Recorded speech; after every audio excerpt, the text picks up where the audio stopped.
مخې ته چې کوم ټاپک دی هغه په دې ویډیو کې کوو ارګن سیسټم. ارګن سیسټم مطلب دا دی د اعضا نظام. د اعضا نظام څه شی دی؟ نو تاسو وایي چې سیلز به د ساه لرونکي په جوړښت کې به سیلز رایوځای کېږي، بیا به ترې ټیشو جوړېږي چې سیمینر سیل رایوځای شي، چې ټیشو رایوځای شي هغه به ارګن جوړوي، مختلف ټیشوز. او تاسو د سټمک د معدې مثال ویلی و. نو اوس خبره دا ده چې د ارګنز کله رایوځای شي نو دا به بیا ارګن سیسټم جوړوي، د اعضاو نظام به جوړوي. نو دلته داسې وایي چې a group of organs work together to carry out a life process.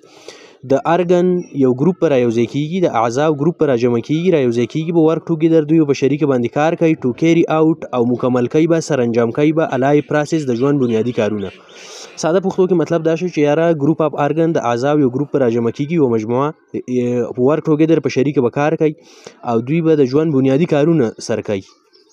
د ژوند بنیادی کارونه دا دي لای پروسس، لکه مثال کې تور د اعضاو په نظام په وجه باندې به مونږ د ژوند بنیادی کارونه کوو، لکه د اعضاو د نظام تر انسان د وجود نه وباسي نو د ژوند هغه کارونه چې کوم دی به نه کېږي، لکه ساه اخیستل دي که نه. د دې لپاره چې کوم نظام دی د انسان په وجود کې هغه پیپلو نظام دی، ارګن سیسټم دی، پوزر پیپړې دي، د ساه نالۍ دي، که دا ته لرې کړي نو د انسان هغه بنیادي چې کوم د ژوند کار دی هغه نه کېږي، بیا دی ژوندی نه شي پاتې کېدی، سروایول نه شي کولی. نو دغه شانتې نور هم ډېر زیات کارونه دي د انسان بنیادي د ژوند دپاره، غټېدل دي، دغه نسل زیاتول دي، دغه که د ارګن سیسټم ته لرې کړي نو بیا نه کېږي. خو د ارګن سیسټم په ذریعه باندې په وجه باندې د انسان د ژوند دا ټول بنیادي کارونه چې کوم دی نو دا کیری اوټ کېږي، سر کېږي، مکمل کېږي. فار ایگزامپل لکه مثال په طور دوی ډېر شی ورکړل دي، خو دلته دوی اوس په دې لیکلو کې ورکړی دی. وایي فار ایگزامپل ان یور باډي ستا په وجود کې 206 بونز میک اپ د سکیلیټل سیسټم، ستا په وجود کې وایي 206 هډوکي دي او دا رایوځای کېږي څه کوي؟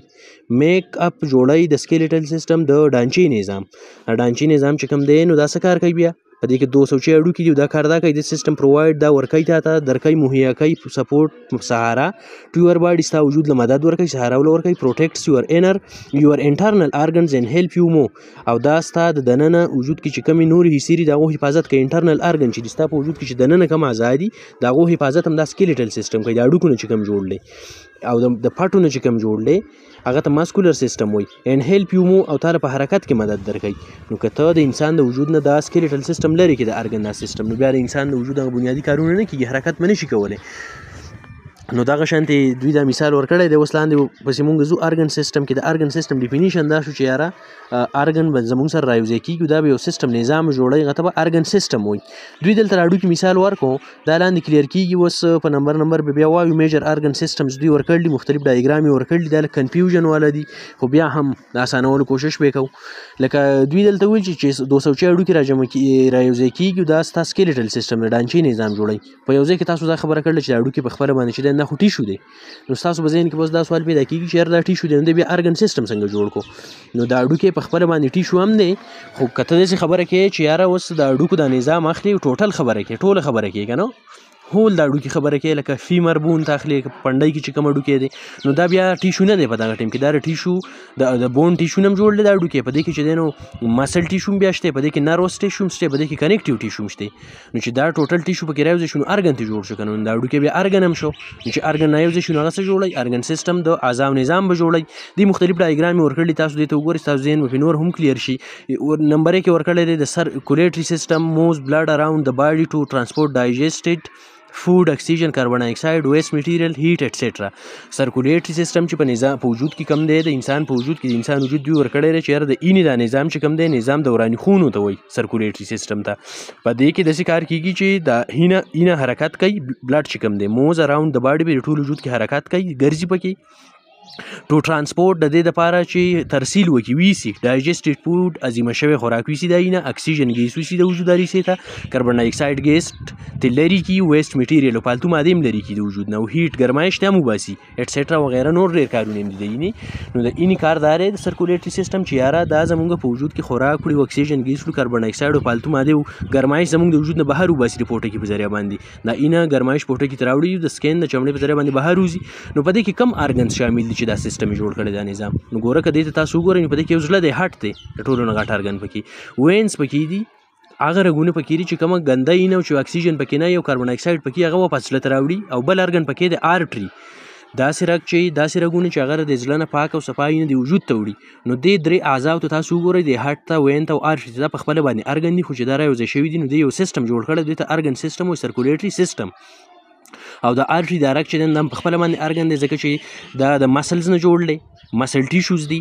بیا دا کنیکټیو ټیشو هم په دې کې شته، اینم پکې شته، په دې کې چې دی نو سموث مسل ټیشوز هم شته په دې وینز کې، په دې رګونو کې. په دا رګونه چې دی نو دا په خپله باندې مجموعه د ټیشوز، نو چې د ټیشو مجموعه شو هغه ته تاسو ارګن ویلی دی. نو ارګن دی دغه شانتې هارټ چې کوم دی زړه، نو زړه چې دی نو مسلز هم شته، کارډیک مسلز پکې دي، مختلف مسلز پکې دي، اینم پکې ده، کنیکټیو ټیشو پکې دی، نروس ټیشو پکې دي که نه، نارو ټیشو پکې دي. نو چې دغه پکې دي دا په خپله باندې ارګن شو، اعضا شو، دا وین، ارټري او هارټ، او د یو سیستم جوړ کړو، دغه ته ارګن سیستم وایي، او دغه نوم دی سرکولیټري سیستم چې زموږ په وجود کې ټوټل اینه ګرځي او دغه زموږ د ژوند د بنیادي کارونه چې کوم دی نو دا سر کوي. دا یو سیستم شو. د ارګن دوی یو بل ورکړی دی، د مسکولر سیستم یې ورکړی دی، د پټو دا نظام چې کوم دی دا مټې پکې ښودل دي. نو دی وایي چې د مسکولر سیستم ورک ویت بون ټو هیلپ د باډي مو. د مسکولر سیستم چې کوم دی د پټو دا نظام چې کوم دی نو دا هم یو ارګن سیستم دی، د یو نظام دی د اعضاو، او دا کار کوي ورک سو، دا کار کوي ویت بون د اړوکو سره ټو هیلپ چې مدد وکړي د باډي مو چې وجود حرکت وکړي. نو دې دپاره د پټو دا نظام چې دی دا د اړوکو سره یوځای کېږي، د وجود له حرکت ورکوي. بایسیپ مسل او ټرایسیپ مسل چې ورکړي دا زموږ پرې مټ کې دي. او د بر طرف ته چې د پاسه نه کم مسلز دي دغه بایسیپ دي، دا به تاسو په نمبر بیا وایي چې د دې څه کار دی. لاندیني طرف ته چې د مټ کم مسلز دي، کمې پاټې دي، دغه ته ټرایسیپس وایي.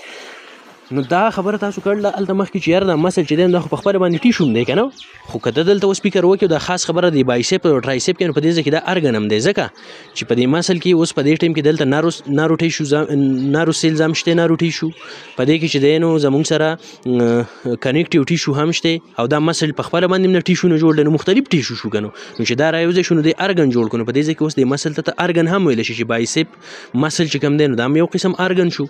لکه دلته موږ سیستم وایو که نه، نظام وایو، نو دا نظام به جوړ د ارګنز نه، نو دا بایسیپ او ټرایسیپس اوس په دې ځای کې چې دی نو دا ارګن شو، او دا یوځای شوي دي، ارګن سیستم یې جوړ کړی، او هغه ارګن سیستم ته وایي مسکولر سیستم چې هغه زموږ د اړوکو سره یوځای کېږي، مدد کوي او حرکت ورکوي زموږ وجود له. 3 نمبر ډایګرام بل دوی ورکړی دی، او دا چې دی نو ډایجسټیو سیستم دی، د هضمې نظام دی چې خوراک پکې هضمه کېږي. نو دوی وایي د دې نه اوس دا ښه په اسانه باندې نور هم کلیر شي ستاسو ذهن چې ارګن سیستم څنګه جوړ دی. وایي د ډایجسټیو سیستم بریک ډاون فوډ انټو سمپلر سبسټانسز. د ډایجسټیو د هضمې د نظام کار دا دی چې دا ماتی بریک کوي ډاون، ماتی خوراک او انټو سمپلر سبسټانسز، ساده مادو ته خوراک ماتی. لکه خوراک مونږ وخورو دا زموږ وجود ته طاقت څنګه ورکوي، کم شکل ته ځي، نو دا کار چې کوي نو دا ډایجسټیو سیستم کوي. او په دې کې چې کوم اعضا شامل دي نو هغې دلته ورکړي دا اسوفیګس دی. اسوفیګس په خپله باندې چې دی نو یو ارګن دی، ځکه چې په دې کې مسل ټیشو پکې دي، او ارګن هغه سیسته وي چې ټیشو پکې رایوځای شوي، یو بل سټرکچر یې جوړ کړی هغه ته ارګن وایي، او چې ارګن نه یوځای شي نو بیا هغه ارګن سیستم جوړوي. نو په دې ځای کې دا ډایجسټیو چې دی نو دا یو سیستم دی، او په دې کې چې دی نو ګروپ اف ارګنز دي، یو ارګن نه دی. اسوفیګس دی د خوراک نالی ده، لیور، اینه پکې ده، سټامک معده، رسمان انټسټاین، وړه کولمه د لارج انټسټاین، غټه کولمه، دا ټول ارګنز دي. خو چې دا په شریکه باندې رایوځای شو نو د یو سیستم نظام جوړ کړه، هغه ته ارګن سیستم وایي. نو دا ډایجسټیو سیستم خوراک ماتی ساده او اسانو مادو ته، او هغه بیا زموږ وجود ته ځي. نو دا په دې ځای کې مختلف ارګنز شو. اسوفیګس شو دا ارګن دی، لیور چې دی نو د ارګن دی، په خپله بیا سوچ کوئ. سټامک تاسو ویله د ارګن مثال چې په دې کې مختلف ټیشوز دي. ارګن څه ته وایي؟ ارګن عضو هغه ته وایي چې یاره مختلف ټیشوز پکې رایوځای شوي. نو دا ټوټل په شریکه باندې ارګن نه یوځای شوي دي، دې د اعضا او نظام جوړ کړی دی، دې ته ارګن سیستم وایي. او دا زمونږ په وجود کې چې دی نو د ژوند هغه بنیادي کار چې کوم دی نو هغه کوي، د خوراک هضمه کوي. نو خوراک هضمه د انسان لپاره بهترین اهم کار دی، که دا چېرته نه وي نو انسان سروایول ژوندی نشي پاتې کېدی. د دغه ځای پورې دا ویډیو پوره ده. اوس د دې ځای نه خو بیا اوږدېږي دا لیکچر.